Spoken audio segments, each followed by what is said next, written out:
더불어민주당이 검사 2명 플러스 이동관 방송통신위원장에 대한 탄핵 소추안을 어제 국회에 접수를 시켰습니다.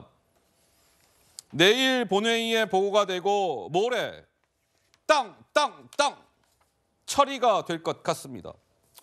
어제 저렇게 탄핵 소추안을 국회에 제출하고 난 이후 박주민 민주당 의원 그리고 장경태 민주당 최고는 오늘 좀비라는 단어를 쓰면서 탄핵의 필요성을 역설했습니다. 들어보시죠. 이동관 방통위원장과 2명의 검사에 대한 탄핵을 추진하려고 하고요. 틀림없이 탄핵이 진행될 것이다라는 그런 의지도 표명할 겸 탄핵안을 미리 제출을 합니다. 국민의힘에서는 더 이상 다른 말 말고 본회의 일정에 충실히 협조해 주셨으면 좋겠다는. 좀비 위원장이 있습니다. 좀비 검사가 있습니다. 국민의힘은 이동관, 이정섭, 손준성 탄핵소추안 재발의에 대해 좀비 탄핵이라며 비판했습니다. 국민의힘도 이들이 좀비 위원장, 좀비 검사임을 은연중에 인정하는 것 같습니다. 이들을 탄핵하지 않는 것이야말로 국회의 직무유기이며 계속 감싸면 좀비 정당이 될 수 있음을 깨닫기 바랍니다. 이런 검사에 대해서 법무부 장관이 처리해야 되는 거 아닙니까? 법무부 장관은 왜 책임을 안 집니까? 이동관 탄핵 그리고 손준성과 이정섭 탄핵을 국민의 이름으로 확실하게 추진하겠습니다. 자, 저렇게 반드시 추진하겠습니다 라는 점을 강조했습니다. 내일 본회의에 보고가 되고 모레 본회의에서 아마 표결에 들어갈 것 같은데 통과가 매우 유력하다 이렇게 얘기해도 틀리지 않지요. 저 탄핵소추안이 국회를 통과하기 위해선 의원 151명이 찬성표를 던져야 하는데 지금 민주당 의석수만 몇 석이다? 168석입니다. 자, 그런데 김영민 민주당 의원 어제 소셜미디어에 이런 글도 올렸습니다. 큰 소리 치던 한동훈 법무부 장관, 이원석 검찰총장의 태도가 급변했어요. 이것이 검사 탄핵의 효과 아니겠습니까? 이런 글을 남겼습니다. 강성필 부위원장님, 추진되는 겁니까? 한동훈 법무부 장관까지 같이 추진이 된다 이런 얘기가 있었는데 한동훈 장관은 일단 빠졌네요. 네, 맞습니다. 지도부에서 홍익표 원내대표가 여러 번 언급을 했습니다.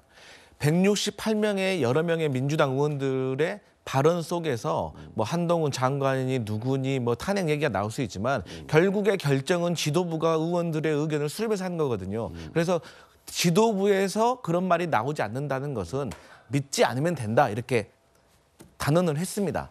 그런데 저는 이 이동관, 손준성, 이정섭 이 3명의 탄핵 중에서도 저는 이정섭 검사의 탄핵에 대해서 좀 우리가 집중을 해야 한다.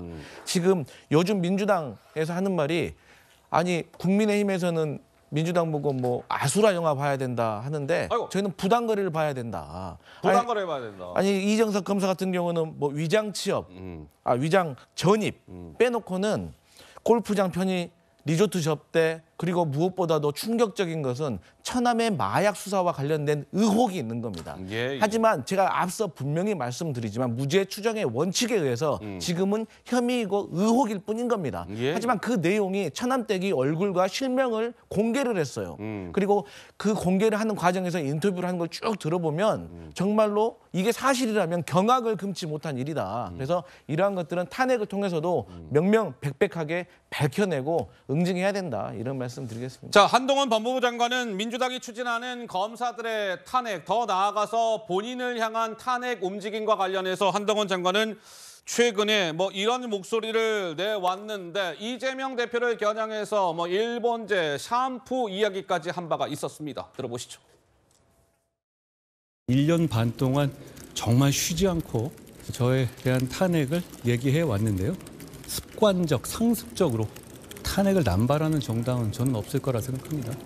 이걸 이렇게 장난하듯이 말할 수 있는 건지 객관적인 토론이나 비판은 가능한 것인데 욕설로만 반응한다는 것은 적절하지 않죠. 국민들께서 더불어민주당의 이런 욕설 챌린지나 탄핵 챌린지에 대해서 잘 지켜보고 계실 거라고 생각합니다.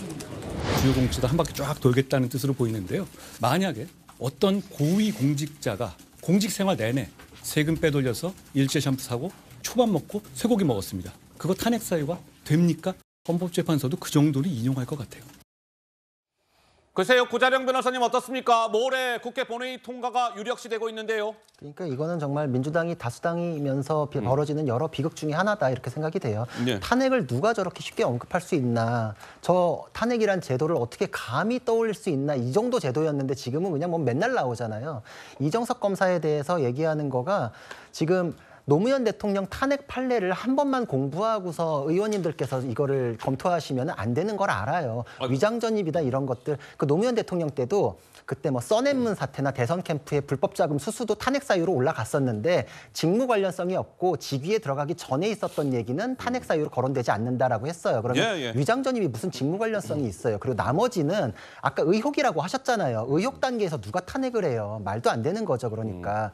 근데 이거에 대해서 아까 김용민 의원이 했던 발언이 정확하게 자백이나 다름없어요. 뭐 주장에 불과하지만 뭐 법무부 장관이나 검찰총장의 태도가 달라졌다. 급변했다. 이게 그렇죠. 탄핵 효과다. 탄핵의 효과라고요. 정말 어떤 사유가 명백하게 존재하고 그거의 헌법 질서를 위해서 정말 절실하게 필요할 때만 하는 게 탄핵인데 저거 길들이기용으로 했다는 자백 아닙니까? 그러니까 저런 발언을 하는 것 자체가 민주당의 의도를 빤히 들여다보내는 것이기 때문에 총선 전략용으로 길들이기용으로 한다. 결국은 그럼 이정석 검사에 대한 탄핵, 직무정지는 무슨 의미일까요? 이재명 대표에 대한 수사를 중지시키고 방해하기 위한 의도밖에 더 있겠습니까? 이거에 대해서는 김용민 의원이 저런 식으로 정치적으로 접근하는 것 자체가 국민들께 대해서도 예의가 아니고 헌법 질서를 흐트러뜨리는 시스템에 대한 공격이다. 이렇게 얘기할 수밖에 없습니다. 알겠습니다. 자, 검사 탄핵에 대한 이야기까지 해봤습니다.